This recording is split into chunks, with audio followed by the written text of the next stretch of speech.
और अब आपको अंदर की बात बताता हूं, सत्य और तथ्य में। जो ट्रंप ने आज एक्स पे पोस्ट किया है या फिर ट्रुथ सोशल पे पोस्ट किया है, यह कोई साधारण घटना नहीं है।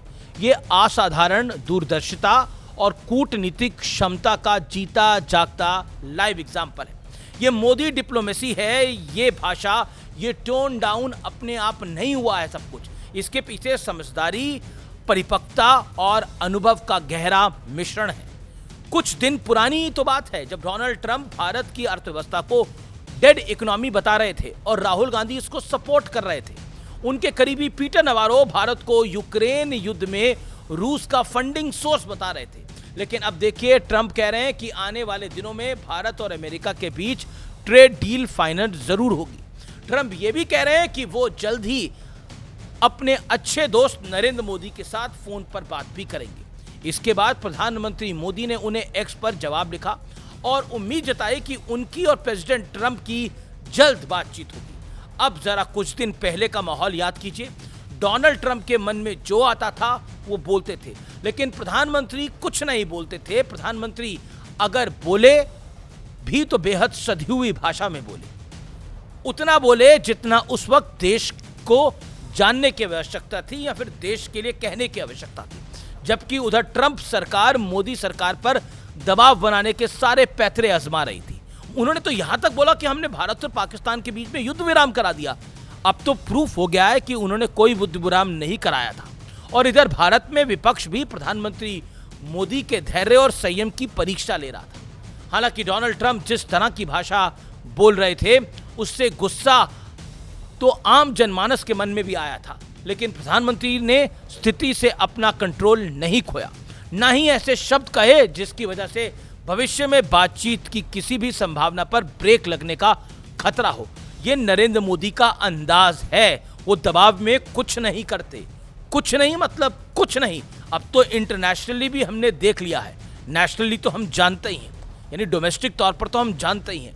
नरेंद्र मोदी ने दिखा दिया कि संयम आज भी सबसे बड़ा समाधान है। दुनिया ग्लोबलाइजेशन पर टिकी है और आज के दौर में आइसोलेशन में सरवाइव करना संभव नहीं है। और भारत के सामने तो तेजी से दौड़ते रहना की चुनौती है हमेशा से। हमारा सपना विकसित राष्ट्र बनाने का है, इसलिए ईगो क्लैश और कलेश हमारी क्लास को सूट ही नहीं करता। वैसे भी ये वो दौर है जब एक देश में अनरेस्ट का बुरा असर पूरी सप्लाई चेन पे पड़ता है और जिस देश से वो सप्लाई चेन गुजरती है वो सारे देश प्रभावित होते हैं। इसलिए इस दौर में गुस्सा, मनमुटाव, नाराजगी, लड़ाई, धमकी किसी की नहीं चल सकती, फिर चाहे वो देश सुपर पावर अमेरिका ही क्यों ना हो।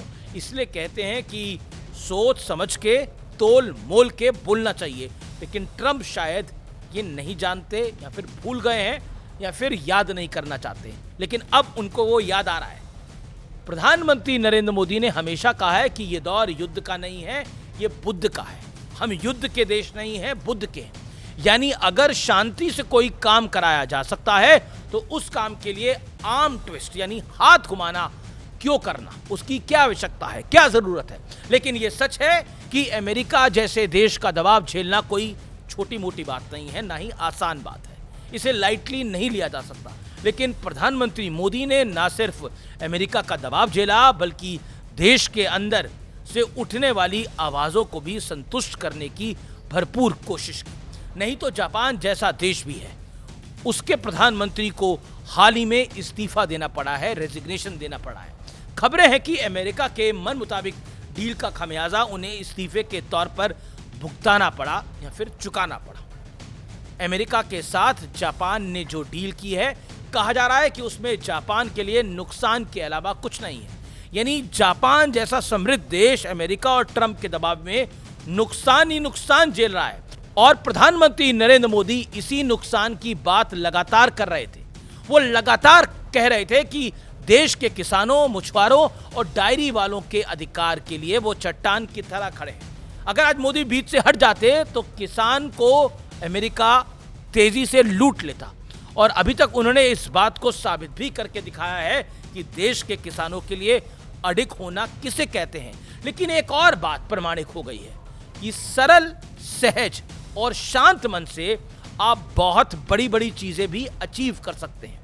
हालांकि ट्रंप का कोई भरोसा नहीं है, वो कल कुछ और भी कह सकते हैं, लेकिन आज की उनकी भाषा देख के लगता है कि कुछ तो सुधार आया है और ये सुधार अच्छा है, भारत के लिए अच्छा है। नमस्कार।